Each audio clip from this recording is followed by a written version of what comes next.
Mais uma vez estamos aqui reunidos para refletirmos sobre o Evangelho de Jesus.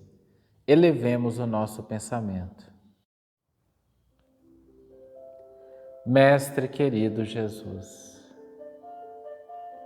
como é bom, Pai, podermos ter acesso a todos esses ensinamentos, a essa verdade bendita do amor. Rogamos o Teu amparo e o Teu auxílio para que diante deste grave desafio pelo qual todo o planeta Terra passa, possamos manter a fé e a certeza de que a espiritualidade maior está no leme, conduzindo a todos nós, que consigamos vencer as nossas inseguranças e mantenhamos a nossa coragem e a confiança firme no planejamento divino. Ampare todas as famílias, todos os lares, para que cada espírito encarnado e desencarnado, vinculado ao orbe terrestre, possa se entregar a esse processo de transformação, renovando pensamento e sentimento, para que todos nós consigamos construir a regeneração em nós mesmos. Mestre querido, que a Tua misericórdia abarque todos os governantes do planeta, envolvendo-os e impelindo-os a serem instrumentos da promoção da paz em todos os cantos do planeta Terra. Rogamos a Tua permissão e o Teu auxílio para o início das atividades de hoje.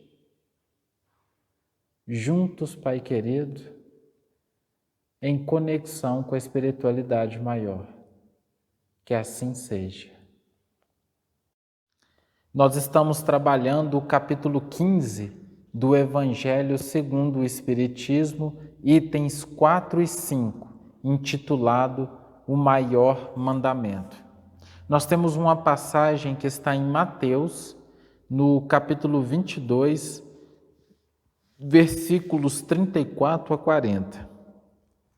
Mas os fariseus, tendo sabido que ele tapara a boca aos saduceus, reuniram-se.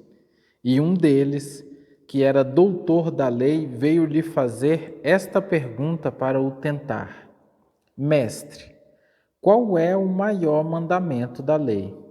Jesus lhe respondeu: Amareis o Senhor vosso Deus de todo o vosso coração, de toda a vossa alma e de todo o vosso espírito. Eis aí o maior e o primeiro mandamento. E eis o segundo, que é semelhante a este: Amareis vosso próximo como a vós mesmos.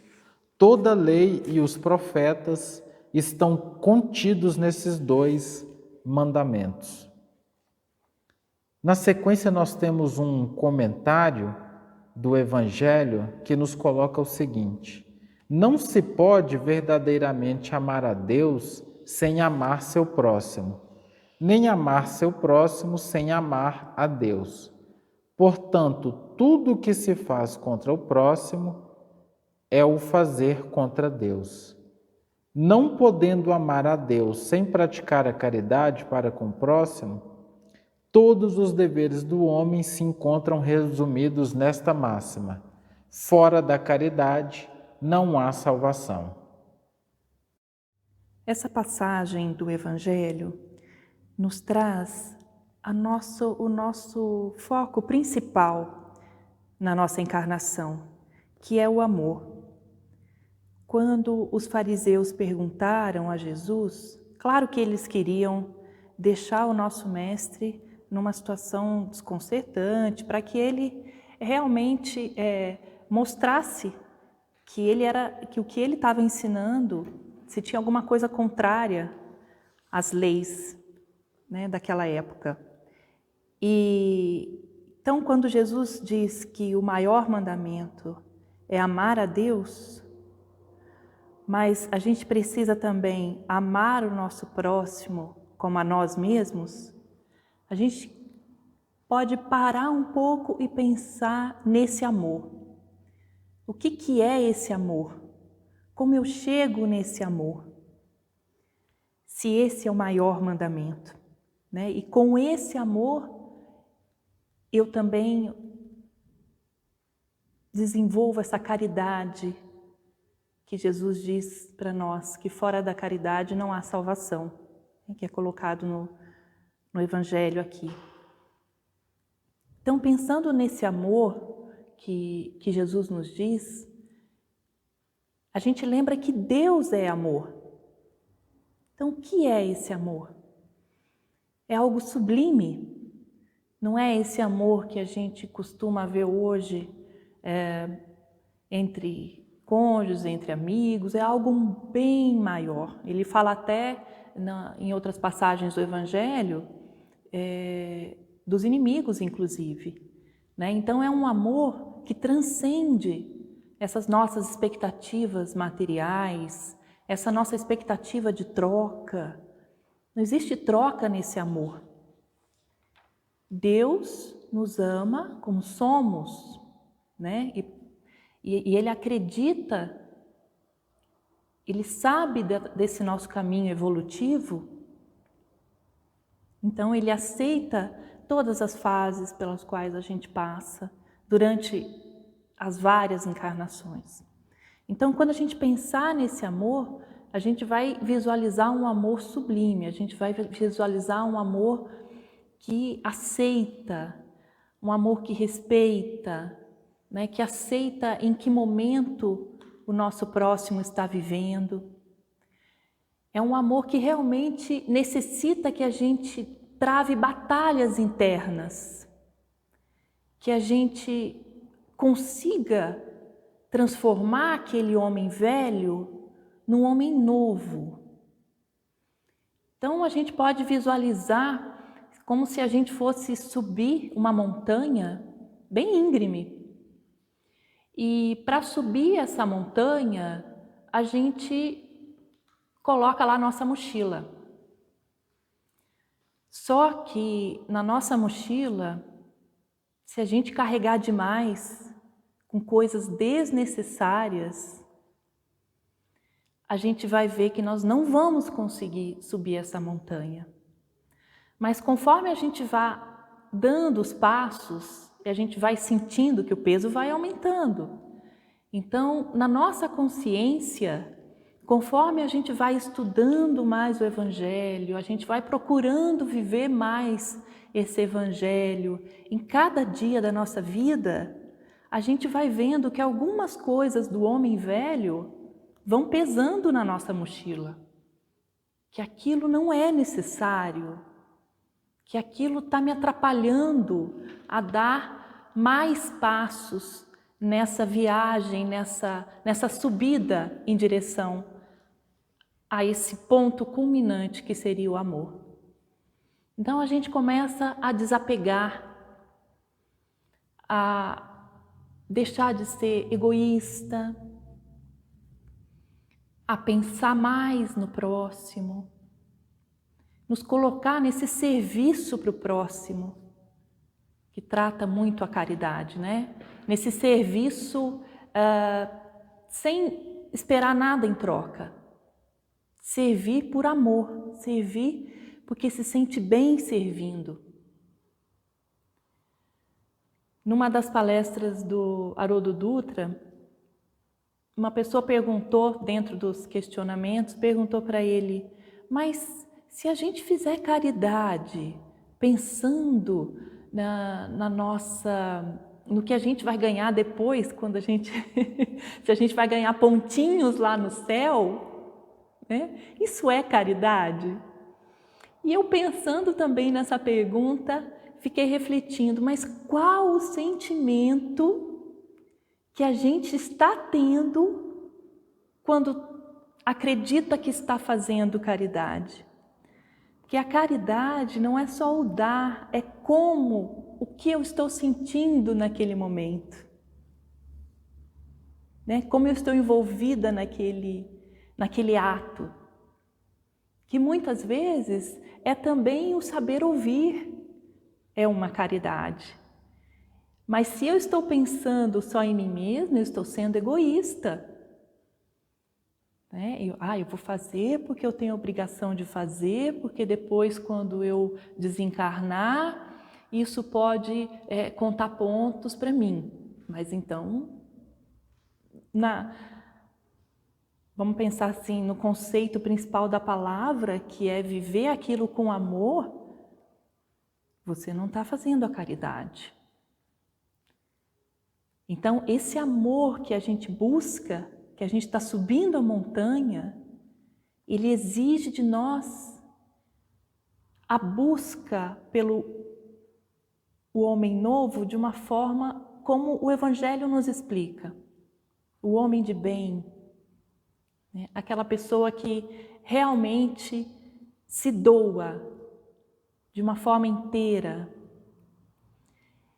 Mas muitas vezes também a gente pode pensar que isso requer algo que, poxa, eu ainda não tenho condições. Mas a subida para a montanha, ela começa no primeiro passo. Então vamos ver o que eu tenho condições nesse primeiro passo. Eu já tenho condições de não questionar muito as outras pessoas no que elas pensam, eu já tenho condição de respeitar as pessoas, então vai ser o meu primeiro passo. Eu já tenho condições de ser mais gentil com as pessoas, é mais um passo. Então a gente vai passo a passo e cada vez que a gente sobe um pouquinho mais, a gente também é amparado. Né? Essa terra que a gente pisa traz o amor de Jesus para dentro de nós, esse amor que Deus nos ensina. Então a gente vai ficando cada vez mais forte, porque nós vamos tirando da nossa mochila aquelas coisas que não servem para nós, não servem para conseguir chegar naquele objetivo final. E sempre que nós pensarmos, nossa, mas eu ainda sou tão imperfeito, lembre-se, somos todos imperfeitos, todos nós.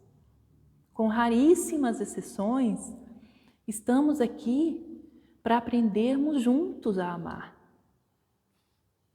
Para dentro desse relacionamento que temos uns com os outros, que a gente possa ensinar e aprender o tempo todo. Dentro da nossa família, no nosso ambiente de trabalho, que a gente esteja aberto a isso. E passando por situações nas quais a gente se sinta desafiado, nossa, isso está me incomodando, é uma grande oportunidade. Como eu posso lidar com isso para dar mais um passo nessa subida íngreme que é chegar até esse amor de Deus? Porque quando a gente chegar lá, a satisfação vai ser tão grande, esse amor vai nos envolver de uma maneira que aí sim é a felicidade total.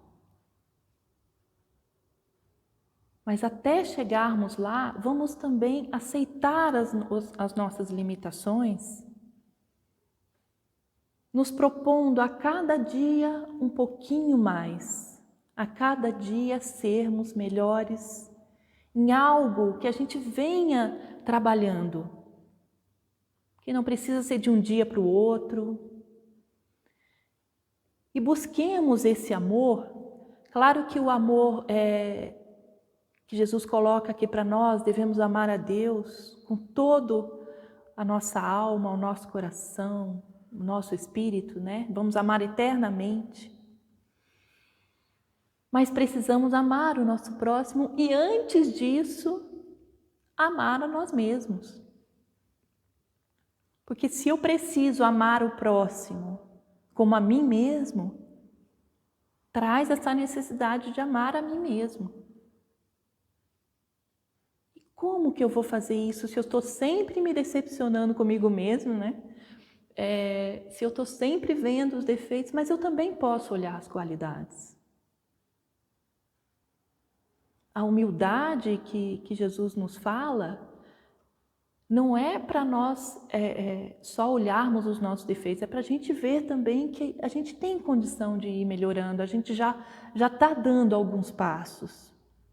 Então, ver os nossos pontos positivos, saber doar esses pontos positivos para as pessoas e trazer para nós mesmos um estudo maior nas sombras que nós temos, nesses pontos que precisamos melhorar. Então, o amar-se a si mesmo é um cuidar-se espiritualmente, emocionalmente. Então, como eu estou vivendo a cada dia dentro de mim mesma? Eu paro 1 minuto do dia que seja para cuidar emocionalmente de mim mesma? Que isso pode ajudar muito, como Santo Agostinho já nos falou. Refletir sobre o dia no final do dia. Isso é cuidar-se.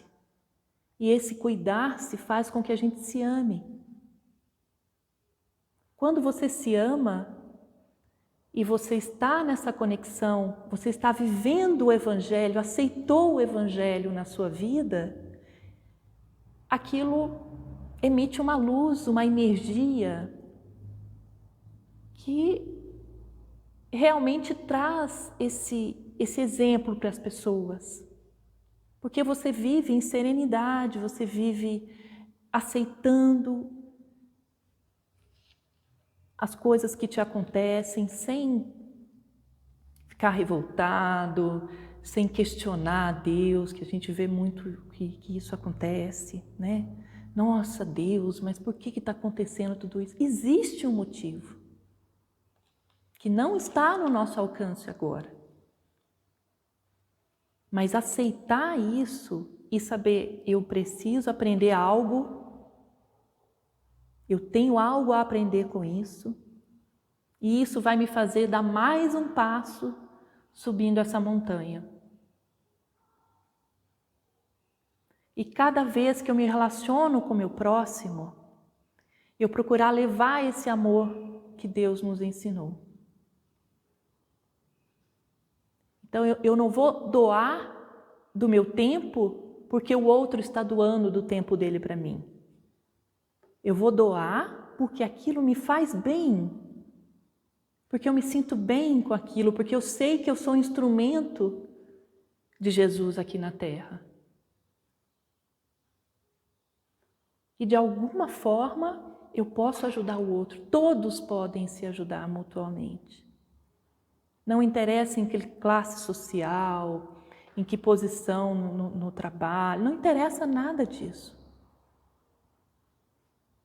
Nós temos condições de já começar, nós temos essa fagulha do amor de Deus dentro de nós, né? Deus é amor. Então Ele está dentro de nós e a gente precisa, tem lá essa sementinha, a gente precisa regar essa semente, cuidar dessa semente para que ela cresça. E no relacionamento com o próximo, a forma da gente amar o próximo, como Jesus também nos coloca, fazer ao próximo o que gostaríamos que nos fizesse. Então, o que eu preciso melhorar, né, nesses nossos relacionamentos do dia a dia, para fazer para o próximo até mais do que eu gostaria que fizesse, que me fizessem. Vamos refletir mais sobre isso, vamos pensar a cada dia como eu reguei essa semente de amor que Deus plantou dentro de mim. O que eu deixei para trás do homem velho para me tornar o homem novo?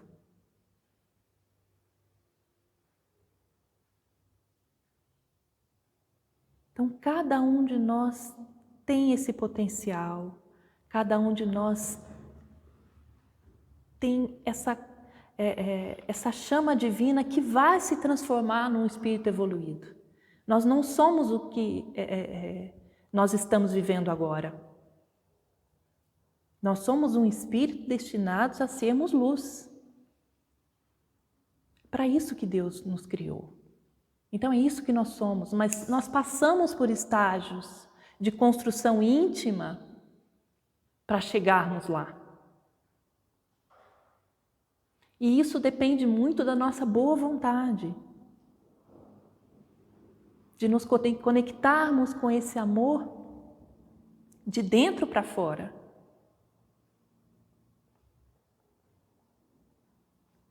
De nos ligarmos a Deus em todos os momentos.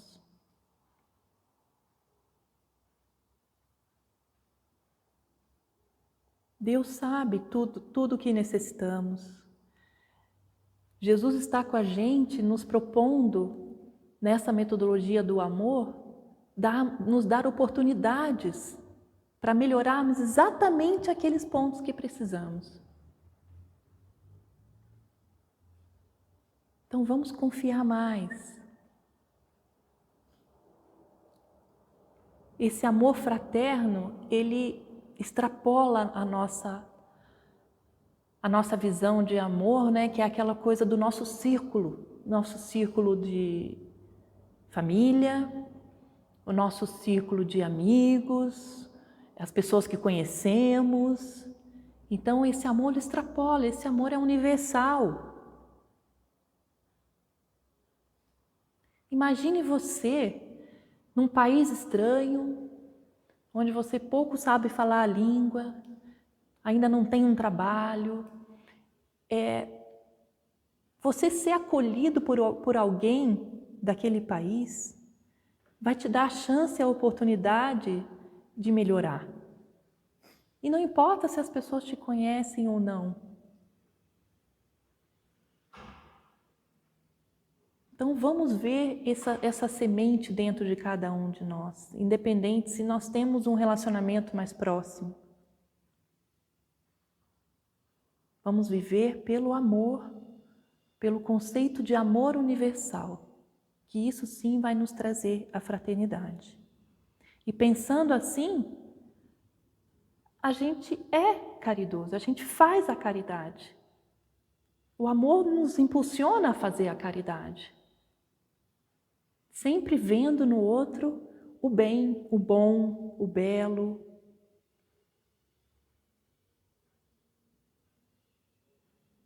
Ninguém pode julgar o outro, ninguém sabe pelo que o outro passou, pelos sentimentos que está naquele momento. Então vamos viver mais esse amor nos doando para o outro. E assim a gente consegue também enxergar melhor as nossas sombras e melhorarmos a cada dia mais. Quando nós trabalhamos essa questão do maior mandamento, sempre me intrigou esta questão de que todas as vezes que eu faço algo contra o próximo, eu estou fazendo contra Deus.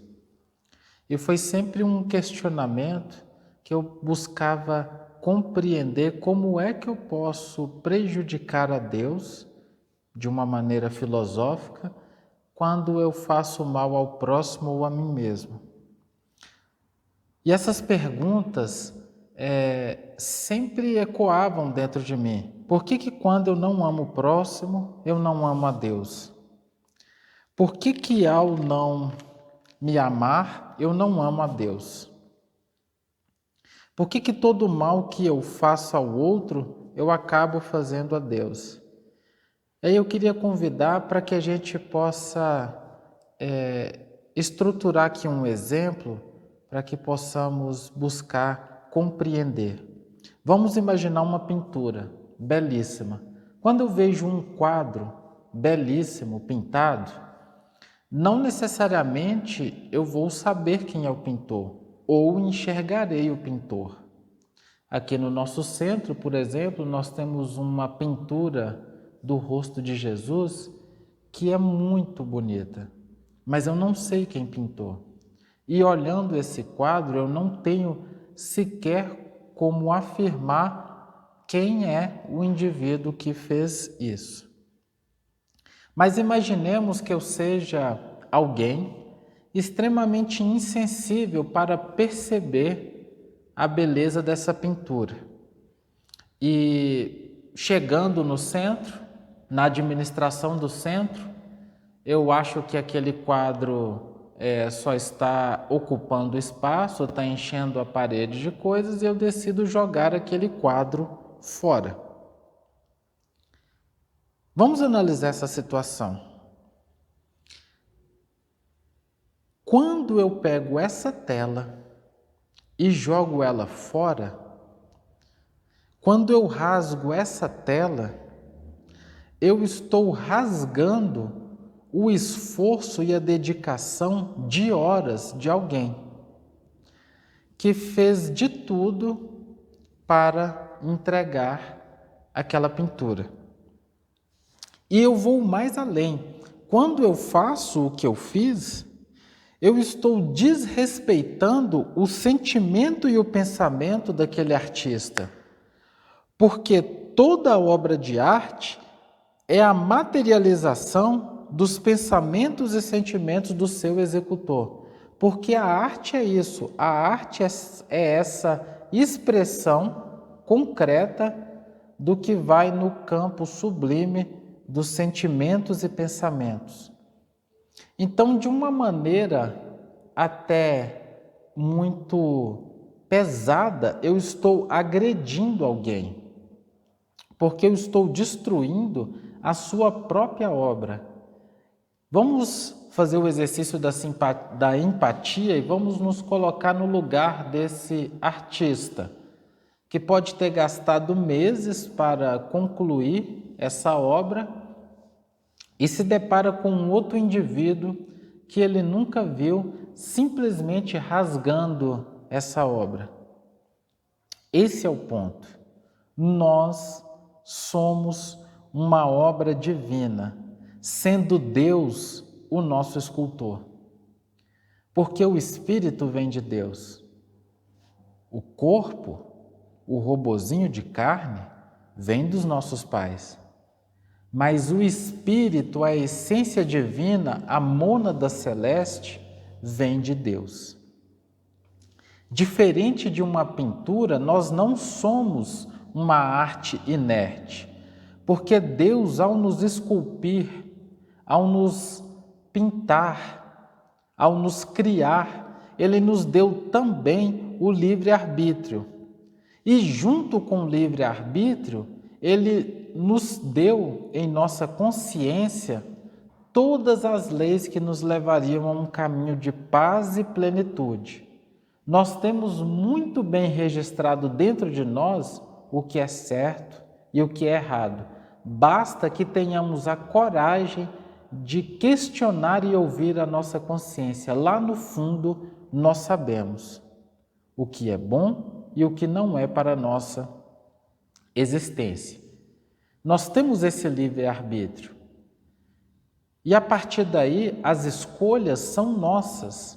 Nós somos essa obra de arte divina com o direito de poder escolher e construir o nosso próprio caminho, onde nos é colocado de maneira bastante simples.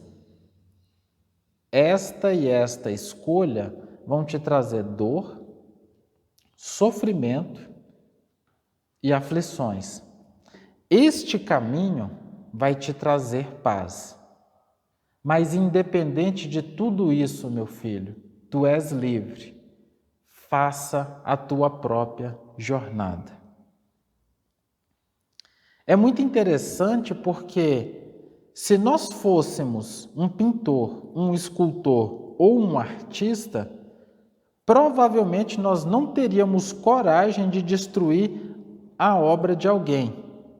Porque nós saberíamos, nós sentiríamos no nosso coração, nós saberíamos compreender o quanto que é difícil fazer o que está ali na parede ou que está pronto naquela escultura. nós teríamos esse senso de empatia. Dentro dessa situação, a gente conseguiria entender o quanto que é trabalhoso e o quanto que é belo construir uma arte.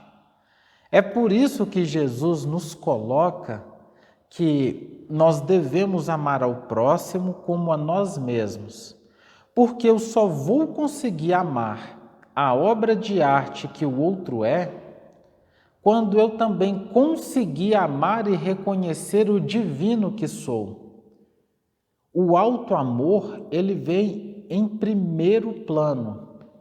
Enquanto eu não conseguir sentir que eu sou essa criação divina, que Deus é o meu Pai, escultor, o meu Criador, enquanto eu não conseguir sentir em mim essa plenitude, enquanto eu não conseguir me amar como essa expressão do pensamento e do sentimento divino, como é que eu vou valorizar isso no outro? Então aproveitemos para vivenciar esse maior mandamento, nos amando, nos respeitando, nos valorizando, porque a partir do momento que eu conseguir sentir o amor de Deus em mim, a partir do momento que eu conseguir me enxergar como a materialização do pensamento celeste, eu amarei todas essas obras de arte que me circundam, que são todos esses irmãos em humanidade, todos os espíritos do universo, são todas pinturas e esculturas de Deus.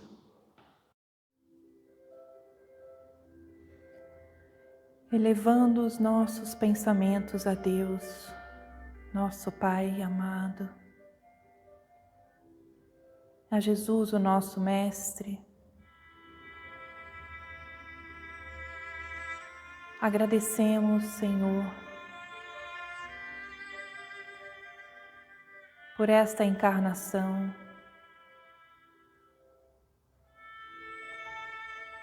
por esses momentos que podemos refletir mais, cuidar dos nossos sentimentos,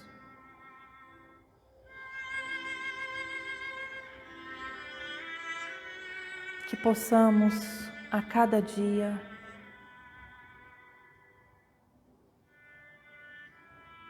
usufruir dessas oportunidades que temos de melhorarmos,